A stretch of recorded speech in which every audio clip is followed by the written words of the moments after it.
સમ્રાટ સિકંદર ને એમ હતું કે હું સિકંદર છું. સિકંદર કોઈના હાથમાં ન રહે આટલું અભિમાન હતું કે હું સિકંદર છું. પણ જ્યારે એક કફનમાં સિકંદર ને દફનાવવામાં આવ્યો ને ત્યારે ત્યાં અંદર થી અવાજ આવતો, સિકંદર તું એટલું ઘમંડ કરમાં, અહીંયા કબરે કબરે સિકંદર હોતા છે. જેણે જેણે ઉપદ કર્યું, જેણે જેણે પૈસાનું અભિમાન કર્યું, જેણે જેણે સત્તાનું અભિમાન કર્યું, માનજો એના પતનની નિશાની શરૂ થઈ ગઈ. અભિમાન ભગવાન કોઈનું રાખતા નથી, અભિમાન કોઈની કોઈનું રહેશે નહીં. અને મારા બાપ શું કામ અભિમાન કરીએ, મને એમ તો કહો. શું લઈને આવ્યા હતા? ઘણા લોકો અમુક શબ્દ વાપરે ને, શાસ્ત્રીજી મેં ઘણાના કાને કે ગામડેથી ખાલી એક સુટકેસ લઈને આવ્યો હતો, અત્યારે મારા રામની દિયા છે.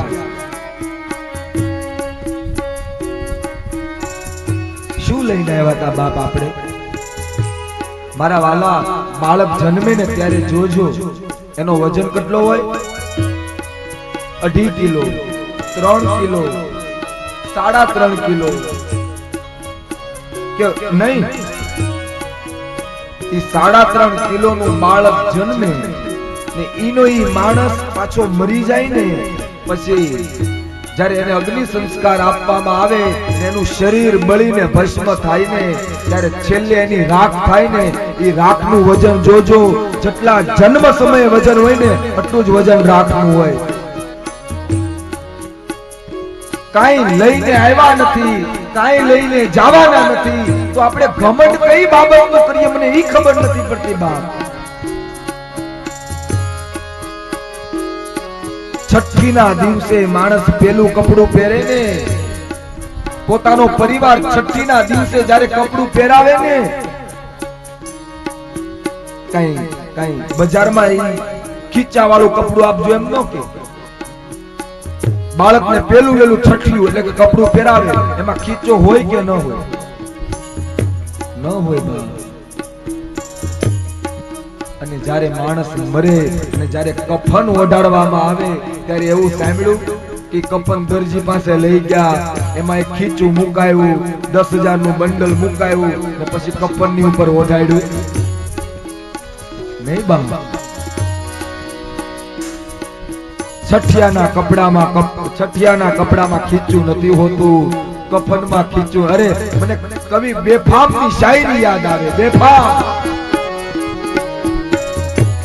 ઘરથી રસ્તો માત્ર કબર સુધીનો જ છે, પણ આ તો આપણે આમથી આમ ફરી ફરીને જઈએ ને એટલે ત્યાં પહોંચતા વાર લાગે છે. બાકી રસ્તો તો માત્ર કબર સુધીનો જ છે. કિસ બાત કા હમ ઘમંડ કરે. મારે આ શબ્દ ઉપર તો ખાસ ઘણા લોકોને મનમાં એવો અહમ અભિમાન ભરાઈ ગયું છે કે હું કરું ને તો જ આ કાર્ય થાય.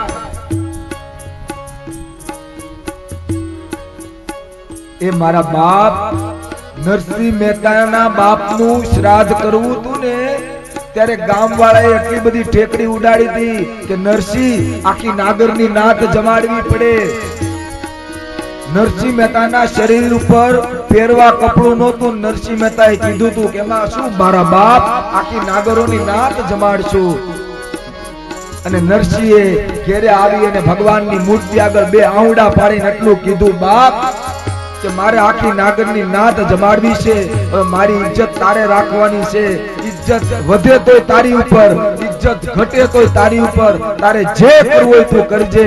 ને મારા બાપ ઇતિહાસ સાક્ષી છે કે આખી નાગરોની નાત તો જમી ગઈ, પણ બધાને સોનાના દાન આપ્યા.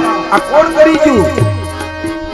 માણસ કહે કે મેં કર્યું, કરતલ બીજો કોઈ. કાગ બાપુ માણસ કહે કે મેં કર્યું, કરતલ દૂજો કોઈ. આયદરા જેના હદ વચ્ચે રહે, મારો હરી કરે સો હોય.